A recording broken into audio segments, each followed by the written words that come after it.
Hello, and welcome to the latest edition of Cutting Through. I'm Mitchell Plitnick, the president of Rethinking Foreign Policy and the author of the Cutting Through newsletter on Substack. You can subscribe to Cutting Through at mitchellplitnick.substack.com, where you can also donate to support this work. And if you find this valuable, please like and share Cutting Through with your friends and contacts. It is time, well past time, in fact, to discuss campus anti-Semitism. The issue has now grown beyond all sense of proportion, and the assault on higher education has reached a fever pitch, as has the assault on free speech, freedom of assembly, and the right to protest. And all of this is just the tip of the iceberg. All of this is simply the leading edge of the quickly spreading authoritarianism in the United States. That is the stock and trade of the Trump administration. But let's not forget, all of this began under Joe Biden, a Democratic president, a Democratic administration, and at a time when Democrats in Congress even had more power than they do now. And even to this day, Democrats are not standing up against this. So while the very blatant and clear criminal is Trump and the Republicans, um, we cannot absolve the Democrats, and we can't ignore the fact that they are the ones who are responsible for fighting against this. And instead of fighting against it, they are willing and, in fact, eager accomplices to a lot of it. When we're talking about campus anti-Semitism, we have to first ask the question, is it real? Do we know what's going on here? How bad is the problem? I think it's clear. Um, and I think the experience even of completely secular Jews, anti-Zionist Jews, we've seen the rise in real anti-Semitism that has been taking place in this country, I would say, over the last decade or so. It is a serious problem, and it's a growing problem. And we know from history that just because it may not be at a crisis level like we've seen it in the past, it does not mean it can't get there. So it is something to be taken very seriously. The problem here in the States is that we have very little idea of exactly how much it has grown. We know it's grown because we experience it. We experience it from the typical sources for the most part, right wingers who are bigots in all sorts of ways. Often people who say, I can't be anti Semitic because I love Israel, as if those two things are mutually exclusive. Not only are they not, they actually go together quite well. But we can't actually quantify a lot of this in the United States. We can do a better job in other parts of the world, but in the United States, it's very difficult because so much of the information and the hard data that we have around anti-Semitism comes from the Anti-Defamation League and groups that are allied to it, and they are flat out lying about anti-Semitism. They are taking every criticism of Israel and calling it an anti-Semitic incident. Not only is that wrong, not only does that completely warp the idea of anti-Semitism or any kind of bigotry to into the defense of a nation state, which is completely inappropriate, regardless of the nation state we're talking about. And obviously, all the more so considering the kinds of crimes that Israel has been committing. But it also means that we can't tell what the real rise of anti-Semitism looks like. What is it really? Because so much of this has been collapsed. And listen, people like myself, and I'm far from the only one. I off the top of my head, I can think most prominently of Laura Friedman at the Foundation for Middle East Peace, who has been tracking, as I have also been trying to do for many years, the collapsing of the concept of anti-Semitism into criticism of Israel. This has always been something of of a tool that defenders of Israeli policies have used, but it's gotten well beyond that in the last decade. It has moved, and it isn't only because of the controversial definition of anti-Semitism from the International Holocaust Remembrance Alliance, known as IRA. It isn't only that. This has been a campaign that's been underway for 2 decades, really, but has really gained steam in the last one. It was in many ways a response to the emergence of the BDS movement. This is a longer story and one that I touch on in my book, Except for Palestine, that I co-wrote with Mark Lamont Hill. So I hope you'll check that out. As well as we've seen this in numerous papers, and I've written about it regarding the efforts that stem from Israel, where there was an explicit strategy, quite openly saying we need to turn criticism of Israel into anti-Semitism, that it needs to be understood that way. So how do we really know? We don't, is the truth of the matter. We don't really know. And not only is this isn't just a social media campaign that ADL and other groups are on. There are very serious reports, for example, that talk about this. One of them, there's a Republican staff report from the House Committee on Education and the Workforce from last October 2024, called Anti-Semitism on College Campuses Exposed. And all you need to do is read the key findings, one after another.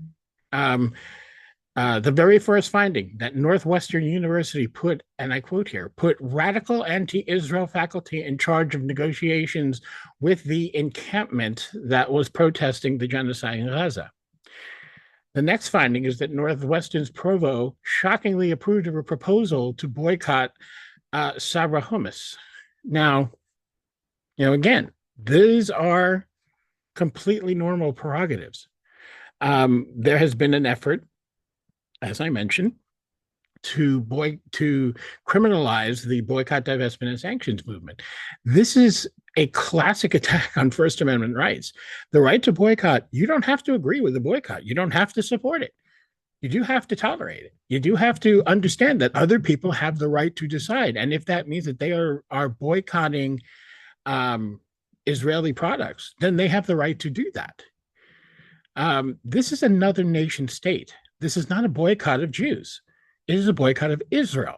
And we need to make that distinction. And that is a theme that I will be returning to, over and over and over again. In the same report, they talk about the violent encampments, except they neglect to mention, and they use actually specifically UCLA as an example, they neglect to mention that there was no violence in that encampment until a bunch of pro-Israel thugs, along with a large group of neo-Nazis, came in and started throwing things, pounding at the encampment signs, and the barriers that they were behind to try and keep themselves safe, and actually assaulting the protesters. Some people, fought back. Guess what? And then they were called violent for doing so. I have to say, I watched a video that was very disturbing to me because someone I know was involved in it, from Rutgers University, where there was an encampment, and some Jewish students who I believe did not know who they were working with, but they were working with a neo-Nazi group, a local neo-Nazi group of young people, came and started harassing the protesters. They did not turn violent, which is good, but they were trying to provoke a violent response by shouting at them, by chanting nationalistic slogans and things of that nature. So we see not only that this is a falsehood, but it's a falsehood that has a large paper trail behind it, and I think that makes it far more problematic. Last summer, Brandeis University Center for Modern Jewish Studies released its own study that takes a much more academic approach, and the language and the feel of it does feel like it's much more balanced. So, for example, the first of their key findings in their report, that's called Understanding Hostility to Jews in Israel.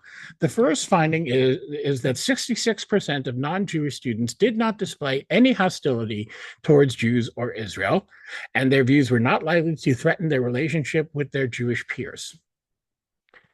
So right away they're trying to they focus on the 2/3 of Jewish students who are not. So what about the other third of Jewish students that they're talking about? Well, their next finding is that 15% of non-Jewish students were extremely hostile toward Israel, but did not express explicitly negative views about Jews.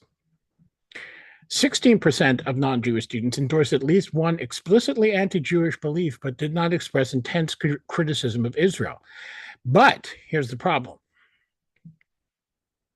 One of the things, now let's remember, we're talking about young people here. They're not some of them may be very knowledgeable and may be very politically sophisticated, but on the whole, people who have been on the planet for 18 or 20 or 21 years are less likely to be as informed and as politically sophisticated and as intellectually rigorous as people who are twice their age, simply as a matter of experience. If you are an intellectually curious person, presumably your intellectual skills will grow over the course of decades. So let's keep that in mind when we're thinking about this. But these so-called anti-Jewish beliefs included Jews have too much power in America. So where might that be coming from? Might that possibly be coming from all they're hearing about AIPAC? All they're hearing about frankly, the realities of trying to get anything done in Washington in Congress, which is the avenue that, for the most part, is the one that's really open to most American citizens who are not actually working at the State Department or the White House or the Defense Department. And the truth is, you go into offices, and believe me, because I've been here been doing this for 2 decades, and I know what it's like, and I've talked to the staffers, and I've talked to the members of Congress, and I know what they're facing. And by the way, AIPAC makes very little secret about it. They are legitimately afraid that if they do not toe the AIPAC line, that they could get bounced out of office. Some people don't have that much to worry about in that regard. Others do. Just ask Jamal Bowman and Cori Bush. If you are at all politically vulnerable, you are running the risk of losing your seat. And this is not something that AIPAC or, in fact, the Jewish community is shy about advertising when they want to be politically intimidating.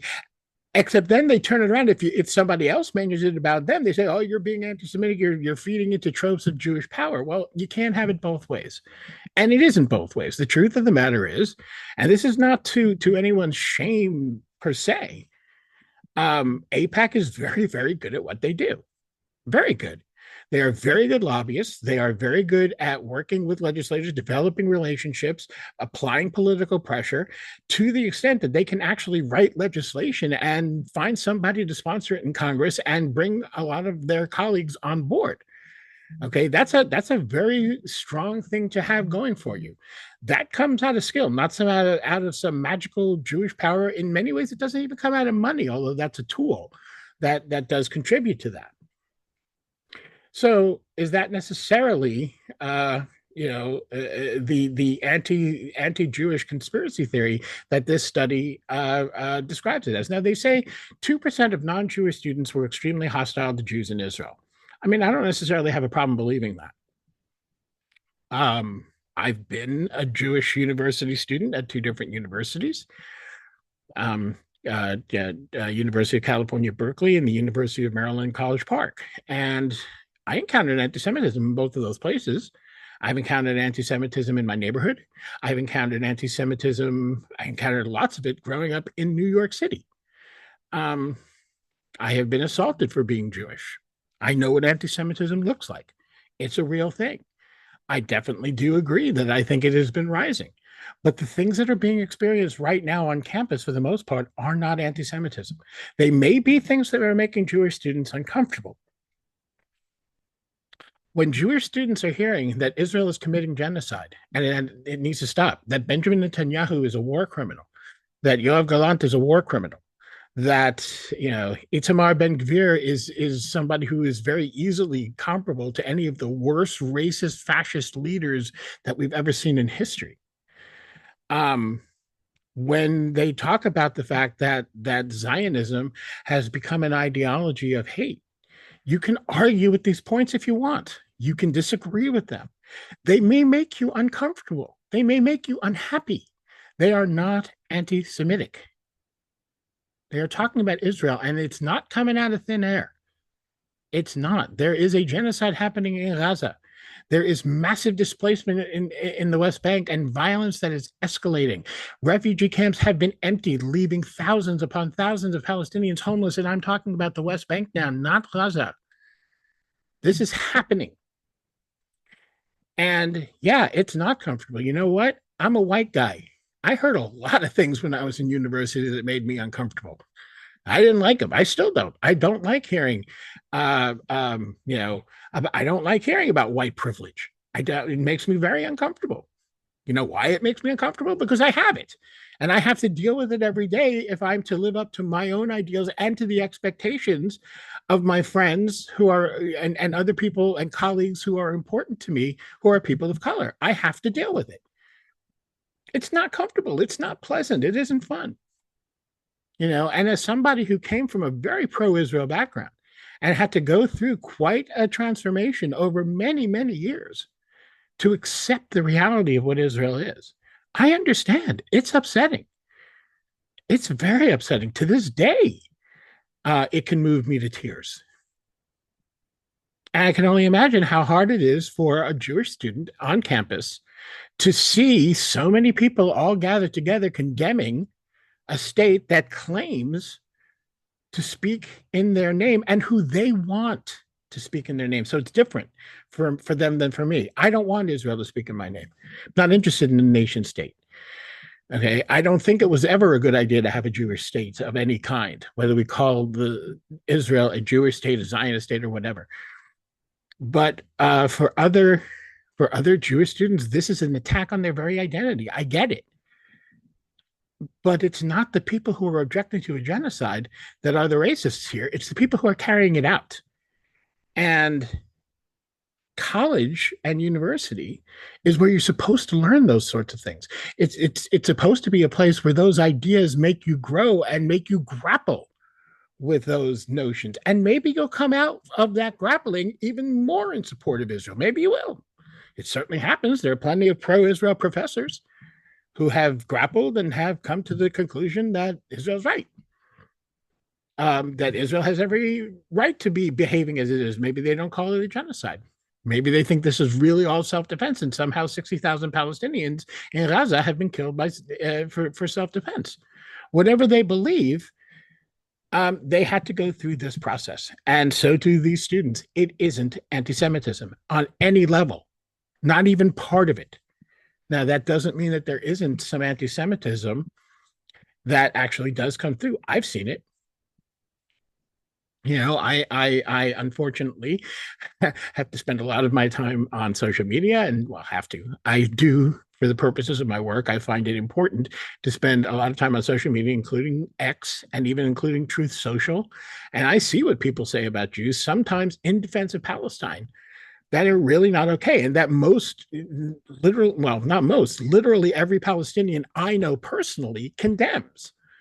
Because every Palestinian I know recognizes that anti-Semitism, it isn't just that it hurts the Palestinian cause, which of course it does, but it also but because they are fighting not just for Palestine, they're fighting for justice. And they understand that you can't fight for justice and condone bigotry. If you are fighting for justice, you are against bigotry, and that includes anti-Semitism. The other part of this that I think is really important, recently, somebody somewhere, I get so many troll responses that it's really hard to keep up with all of them. So I don't remember where this one appeared, but someone asked me, why is it that why do you claim that using Israel as uh, uh, or using anti-Semitism, the fight against anti-Semitism. Let me back up. They're asking me. I claim, and I have made the claim many times, that the use of anti-Semitism to advance um, issues that clamp down on dissent and free speech is wrong and damaging and only adds to the crimes being committed against Palestinians, but is also in the long term very dangerous to Jews. And someone asked me, well, why? It's not dangerous to Jews. They contended. Um, it is, and the reason it is that what's happening here is that the fight against anti-Semitism is being co-opted. Not only is first of all, there's the obvious problem, which is that this fight against anti-Semitism has become completely focused, and I mean exclusively focused, on criticism of Israel. And there is no criticism of Israel that is in and of itself anti-Semitic, including if you say Israel does not have the right to exist. Again, I refer you to my book for a deeper explanation of this, as Mark Lamont Hill and I explain in great detail why no state has a right to exist and why this is a disingenuous argument, to say the least. But regardless, the point is, no matter what you say, as long as it's criticism of Israel, Israel's policies, the nature of the ethno-state that is Israel, the nature of the settler colonial state that is Israel, the apartheid nature, all of these things, none of them are statements of anti-Semitism. You could disagree and say that Israel's not a settler colonial state. That's a discussion to have and a debate to have. You could say Israel doesn't practice apartheid. I think you're going to have an uphill battle winning that one, but it's a debate to have. But making the claim is not anti-Semitic. It isn't. So, number one, we're seeing, and this again started with Joe Biden, and Joe Biden is just as guilty of this as Donald Trump, maybe in some ways even more so.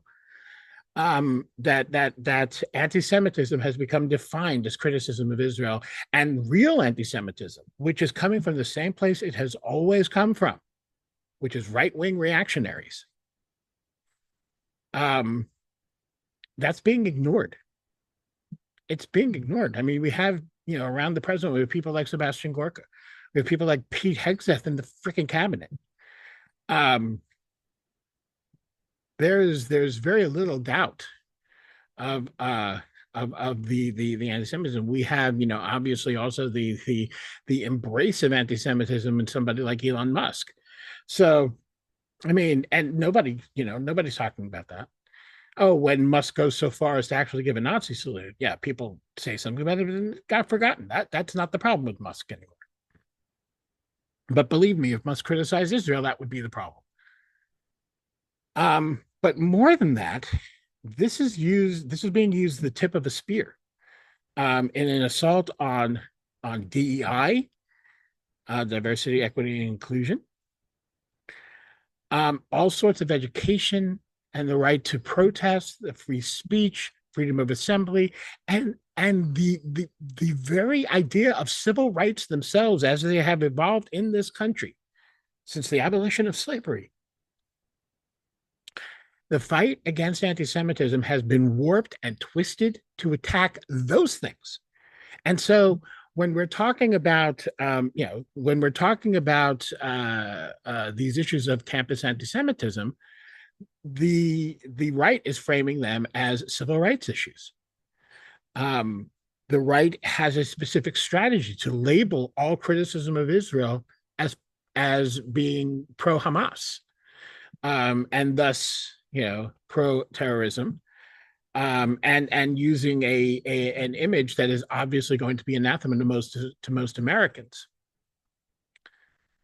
So, if that isn't obviously bad for the Jews, I can't imagine what is, especially when you consider the history, because I think people don't really understand and grasp the history of European anti-Semitism and the patterns that it tended to follow. European anti-Semitism, what would tend to happen is Jews would flee from one place to another. They would settle in that place. They would get some degree of protection from either the local or the king, the local chieftain or whatever, or the king or whoever.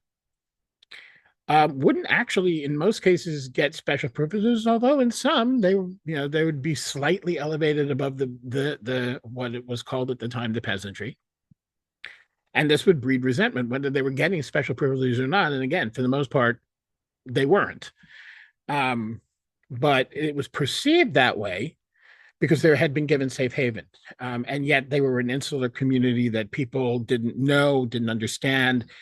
Um, and that, all of that bred a certain degree of suspicion and hatred. And of course, relied also on the classic trope of the Jews killing Jesus and that sort of thing. The purpose behind that was when the serfs or the peasants or the generally the people in those places would have had enough, and there was the potential for a revolt of some kind, or even if maybe local lords and leaders had some gripe against the king because of some scandal or other, the Jews were there to scapegoat. And that was when you would have this groundswell rise up of anti-Semitism. Again, Jews would be forced to flee to another country. Same pattern would start over again. This happened over and over in Europe. And that's a pretty close metaphor to what we're seeing right now. This is happening now. So, this is not, this is bad for the country. It is bad for everybody in it. And yeah, it's bad for the Jews too. And those Jews who are embracing this, whether that be the Jews for Trump or the Jews like Jonathan Greenblatt of the ADL and leaders of the American Jewish Committee and other places like that. They are doing the same thing. In fact, I think it's starting to dawn on them that they're doing the same thing because they've started just a little bit to say, maybe all this stuff using anti-Semitism to destroy American universities is not such a great idea. We're starting to see just a little bit of waffling on that point, although I don't think that's really, I have little faith that it will expand because in the end, you need a conscience for that to expand, and these people don't have one. But it is bad for us. And so if you care about Jews, it's just one more reason to not tolerate this and to not buy into the idea that so-called campus anti-Semitism is really a threat to the Jews. What is a threat to the Jews is that we are seen increasingly as supportive and complicit in a genocide. And we are the last people who should be doing that, given our experiences. But, that is a human thing. People have said, well, how can the Jews do this? Well, because all people do this. This is how people behave. Just because your people have experienced it does not somehow elevate you beyond repeating the same crimes, unfortunately.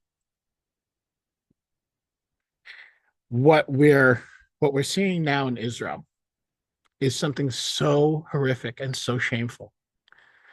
And it is this, even among most of the protesters in Israel, they are still only concerned about the hostages and the potential loss of the lives of soldiers and things like that. There's still very little sympathy. There's some. Don't get me wrong. I mean, I have numerous Israeli friends who are very, very upset and very angry, and as angry as anybody else about the genocide that they understand their country is perpetrating. But in Israel at large, there is still very little sympathy for what Palestinians in Gaza are enduring. And it hurts my heart to say that in so many ways. And it is splitting, of course, the Jewish community, as Israel always has. But this is, of course, a much deeper split, and I think an angrier one. I certainly know it is for me. I have lost a lot of my ability to tolerate liberals who, claim to cling to certain values and are utterly silent or even quietly supportive of what Israel's doing. As the writer Omer al-Akkad says, titled his book, one day everybody will have always been against this. And of course it's true. In 20 years, I'm going to hear from so many people, oh yeah, that was terrible. I was upset about October 7th, but Israel went way too far. It shouldn't have done that. And I was always against it. They're not. It's just not, and it won't be true. And we hear it now. I mean, how many people say, I was always against the Iraq War. I mean, I was here. I heard all the people cheering on the Iraq War. I was always against the invasion of Afghanistan. There were very few of us. I was out, after 9/11, protesting and calling for us to try and remain sane and not launch a global war on terror. And there were some of us, but we were outnumbered, I don't know, 10,000 to 1. But you wouldn't know it now. So many people said, yeah, I thought that we were, went too far, blah, blah, blah. Whether that be about the Patriot Act or the invasion of Afghanistan or the invasion of Vietnam or whatever. I mean, there's those things, they're all there. I just think that what we're seeing here is using the fight against anti-Semitism in a way that this government at least can't use the fight against racism, the fight against misogyny, the fight, even the fight against LGBTQ people.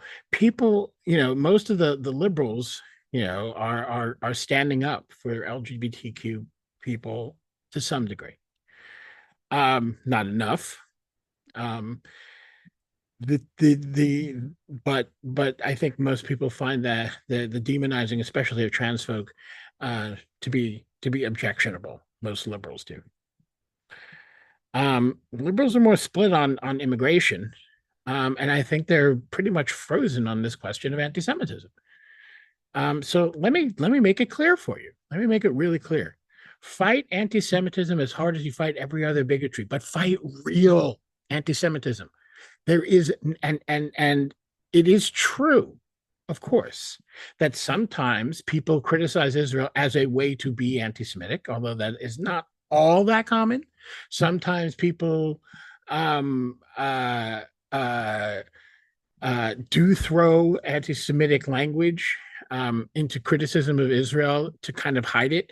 But again, the bulk of criticism of Israel is absolutely not anti-Semitic, including the harshest criticism. If it doesn't bring in anti-Jewish stereotypes and anti-Jewish hate, that's the important thing. If it's not bringing in anti-Jewish hate, then it isn't anti-Semitism. That's what anti-Semitism is. Now, there's a lot of different ways that we can talk about anti-Semitism. We can talk about how some anti-Semites actually put Jews on a certain pedestal, just the same way many misogynists do with women. There is that, and that's all pretty visible when you try and look at it. But if all you're hearing is criticism of Israel, and the argument for why someone's saying it's anti-Semitic is that Israel is being singled out, Israel is being singled out because they are the U.S.'s closest ally, and we are Americans. Israel is being singled out because it has been engaged in horrible war crimes and human rights violations for decades, and now is in the process of a full-fledged genocide on a scale that even the Palestinians have not experienced before. That's not singling out, that's appropriate criticism. And it can be very, very harsh. And sometimes it can be too harsh. A person can be angry about it and be too harsh, maybe for your ears. But that doesn't make it anti-Semitism. Anti-Semitism is pretty specific. And if somebody is saying that,